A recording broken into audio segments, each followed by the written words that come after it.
যে যিসকলৰ দুৰাৰোগ্য ৰোগ হয় তেওঁলোকে টকাৰ অভাৱত চিকিৎসা কৰিব নোৱাৰে তেওঁলোকৰ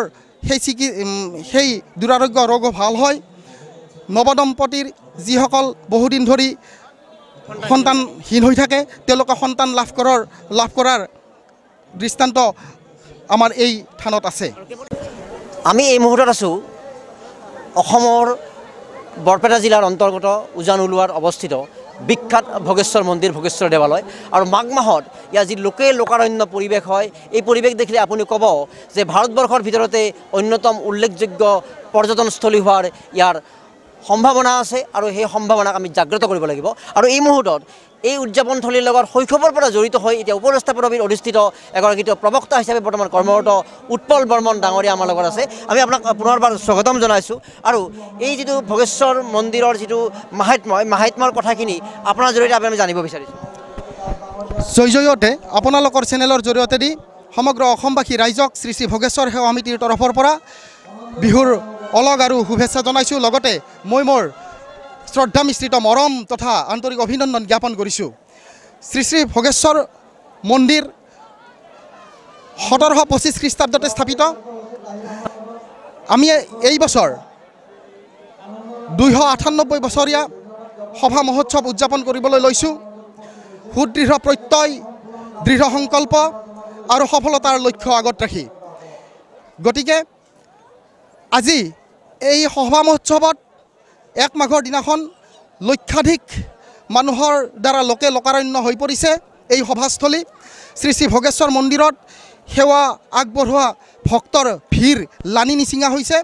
যি ভক্তই মনোবাঞ্ছা পূৰণৰ অৰ্থে এই শ্ৰী শ্ৰী ভোগেশ্বৰ মন্দিৰত ভিৰ কৰা পৰিলক্ষিত হৈছে উল্লেখযোগ্য যে আমি এটা বছৰ পিছতে অৰ্থাৎ 2025 বৰ্ষত 300 বছৰীয়া জয়ন্তী উদযাপন কৰিবলৈ আগবাঢ়ি আছোঁ এই 300 বছৰীয়া জয়ন্তী উৎসৱত আমি সমগ্ৰ অসমবাসী তথা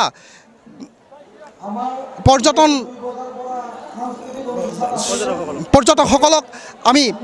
এই মন্দিৰলৈ আহিবলৈ অনুৰোধ জনাইছোঁ যাতে আমাৰ এই 300 বছৰীয়া জয়ন্তী উদযাপনৰ ক্ষেত্ৰত সাফল্যমণ্ডিত কৰি তোলে তাৰ বাবে মই তেওঁলোকক অনুৰোধ জনাইছোঁ ইমান বিশাল এটা আয়োজন প্ৰায় ইমান লক্ষাধিক লোক সমবেত হৈছে ইয়াৰ মেনেজমেণ্টৰ বিষয়টো নিশ্চিতভাৱে চৰ্চিত হ'বলগীয়া বিষয় যদিও সংবাদ মাধ্যমে ইমান চৰ্চিত নহয় তো আপুনি শিক্ষিত ব্যক্তি ইয়াৰ লগত জড়িত ব্যক্তি এই মেনেজমেণ্টৰ বিষয়টো কোনখিনি কথা অসমবাসীক অৱগত কৰিব খোজে আপুনি যদিও আমাৰ শ্ৰী শ্ৰী ভোগেশ্বৰ মন্দিৰ 1725 খ্ৰীষ্টাব্দতে প্ৰতিষ্ঠা কৰা হৈছে তেতিয়াৰে পৰা 1962 চনলৈকে এই মন্দিৰ আমাৰ উজান উলোৱা গাঁৱৰ মুখিয়াল ব্যক্তিসকলে পৰিচালনা কৰি আহিছিল 1962 চনত শ্ৰী শ্ৰী ভোগেশ্বৰ সেৱা সমিতি নামেৰে এখন উদযাপন সমিতি প্ৰস্তুত কৰি সেই উদযাপন সমিতিৰ দ্বাৰা শ্ৰী শ্ৰী ভোগেশ্বৰ মন্দিৰৰ সভা মহোৎসৱ উদযাপিত কৰি আহিছে পৰিচালনা কৰি আহিছে কিমান ব্যক্তি এই পৰিচালনা সমিতিত জড়িত হৈ আছে এই পৰিচালনা সমিতিখনত উজান উলোৱা গাঁৱৰে সভাপতি সম্পাদককে প্ৰমুখ্য কৰি গাঁৱৰ যুৱক যুৱতীসকলক সদস্য পদত অধিষ্ঠিত কৰি 25জনীয়া কমিটিৰে শ্ৰী শ্ৰী ভোগেশ্বৰ সেৱা সমিতি প্ৰস্তুত কৰি গঢ়ি তোলা হৈছে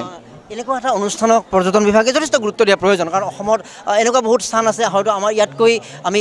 কম বা ওপৰৰ বুলি নকওঁ কিন্তু আমি ভালেখিনি ওপৰৰ এনে নৈসৰ্গিক পৰিৱেশ কালিয়া নদীৰ কাষেৰে বৈ গৈছে তো ইয়াৰ যদি পৰ্যটনৰ অন্যতম ক্ষেত্ৰ হৈছে পৰ্যটন বিভাগে যথেষ্ট প্ৰয়াস কৰিব পাৰে আচলতে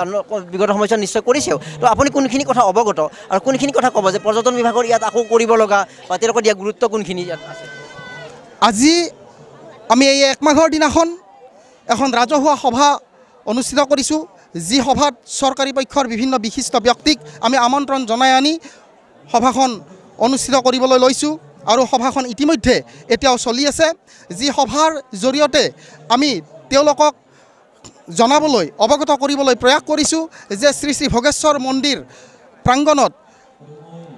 মাঘ মাহৰ প্ৰতিটো দিনত লক্ষাধিক মানুহৰ সমাগম ঘটে গতিকে এই পুণ্যভূমিক এখন পৰ্যটনস্থলীলৈ ৰূপান্তৰ কৰাৰ আমাৰ পূৰ্ণ ইচ্ছা আছে গতিকে চৰকাৰী পক্ষৰ প্ৰচেষ্টাত তথা ভক্তপ্ৰাণ ৰাইজৰ সহায় সহযোগিতাত আমি অতি কম দিনৰ ভিতৰতে এখন উন্নত পৰ্যটনস্থলী গঢ়ি তুলি বিশ্বৰ দৰবাৰত ইতিহাস ৰচিবলৈ সক্ষম হ'ম আৰু বিশ্বৰ ইতিহাসত অসমৰ গৌৰৱ শ্ৰী শ্ৰী ভোগেশ্বৰ মন্দিৰ এই কথা সোণালী আখৰেৰে লিখিবলৈ আমি নিশ্চয় সক্ষম হ'ম, এয়া আমাৰ আশা। আৰু শেষত সেই বিশেষ কথাটোৰে আমি সামৰণি মাৰিব বিচাৰিছোঁ যে এটা মন্দিৰ বা এটা অনুষ্ঠানৰ বা এটা নিৰ্দিষ্ট বিষয়ৰ চৰ্চা থাকে আৰু সেই চৰ্চাক লৈ আগবাঢ়ি থাকে, সেই জনপ্ৰিয়তা লাভ কৰে। ভোগেশ্বৰ মন্দিৰৰ মাহাত্ম্য কোনখিনি আচলতে, কিয় বিখ্যাত, কিয় আহিব লাগে, আপুনি শৈশৱৰ পৰা কোনখিনি কথা ঐতিহাসিকভাৱে শুনি আহিছে, কোনখিনি কথা ক'ব অসমৰ, ভাৰতৰ, পৃথিৱীৰ পৰ্যটকসকলক? শ্ৰী শ্ৰী ভোগেশ্বৰ মন্দিৰ মহাপ্ৰভুৰ থান, ঐতিহ্যমণ্ডিত সুপ্ৰসিদ্ধ। ইয়াত বহু ধৰ্মপ্ৰাণ ৰাইজৰ ভিৰ ঘটে। এই মন্দিৰত যি মানসেৰে ইয়াত সেৱা আগবঢ়ায় সেই মনোবাঞ্ছা পূৰ্ণ হয়। লগতে ইয়াত আমাৰ দৃষ্টান্ত পৰিলক্ষিত হৈছে যে যিসকলৰ দুৰাৰোগ্য ৰোগ হয় তেওঁলোকে টকাৰ অভাৱত চিকিৎসা কৰিব নোৱাৰে, তেওঁলোকৰ সেই দুৰাৰোগ্য ৰোগো ভাল হয়। নৱদম্পতিৰ যিসকল বহুদিন ধৰি সন্তানহীন হৈ থাকে তেওঁলোকে সন্তান লাভ কৰাৰ দৃষ্টান্ত আমাৰ এই থানত আছে। কেৱল মাঘ মাহতে নে অন্যান্য সময়তো কোনোবা ইয়াতে সেৱা অৰ্চনা আগবঢ়াব বিচাৰিলে কৰিব পাৰে? অকল মাঘ মাহতে নহয়, বছৰৰ প্ৰতিটো দিনত আমাৰ এই মহাপ্ৰভুৰ থানলৈ আহি জাতি ধৰ্ম নিৰ্বিশেষে সকলোৱে আহি ইয়াত সেৱা আগবঢ়াব পাৰে আৰু তেওঁলোকৰ মনোবাঞ্ছা পূৰণাৰ্থে ইয়াত আহিব পাৰে। এবাৰ পৰ্যটকসকলক বা অসমবাসী, ভাৰতবাসীক আহ্বান জনাব লাগে যে আপোনালোকে ইয়াতে আহিব পাৰে। এই চেগতে আপোনালোকৰ জনপ্ৰিয় চেনেলটিৰ যোগেদি মই পৃথিৱীৰ তথা বিশ্বৰ পৰ্যটকসকলক এই কথা অনুৰোধ কৰিব বিচাৰোঁ, তেওঁলোকে এই মহাপ্ৰভুৰ থানলৈ আহি এই মহাপ্ৰভুৰ পৰ্যটনস্থলী উপভোগ কৰি আমাক আনন্দিত কৰি যেন। উৎপল বৰ্মন ডাঙৰীয়া তেওঁ শৈশৱৰ পৰা জড়িত হৈ আজি উপদেষ্টা পদবীত অধিষ্ঠিত, প্ৰবক্তাৰূপে কৰ্মৰত। আৰু তেওঁৰ বক্তব্যৰ জৰিয়তে এই কথা স্পষ্ট হৈ পৰিছে যে নামনি অসমক প্ৰতিনিধিত্ব কৰি বজালীৰ উজান ওলোৱাৰ এই ভোগেশ্বৰ মন্দিৰে নিশ্চিতভাৱে পৰ্যটন ক্ষেত্ৰখনৰ অন্যতম সম্ভাৱনাৰ দুৱাৰ মুকলি কৰিছে। কিন্তু সেই দুৱাৰখনত আমি কিমান প্ৰৱেশ কৰিছোঁ, আমি কিমান অনুধাৱন কৰিছোঁ, সংবাদ মাধ্যমে তাক কিমান স্বীকাৰ কৰিছে, তাক সেই কিমান গ্লেমাৰ দিবলৈ চেষ্টা কৰিছে, এয়া কিন্তু প্ৰশ্নৰ বিষয় হৈ আছে। গতিকে এই প্ৰশ্নৰ আমি সমাধান লাগিব আৰু ভোগেশ্বৰ মন্দিৰক পৰ্যটন ক্ষেত্ৰ হিচাপে গঢ়ি তোলাৰ ক্ষেত্ৰত অসম চৰকাৰ, পৰ্যটন ক্ষেত্ৰ বা সকলোৱে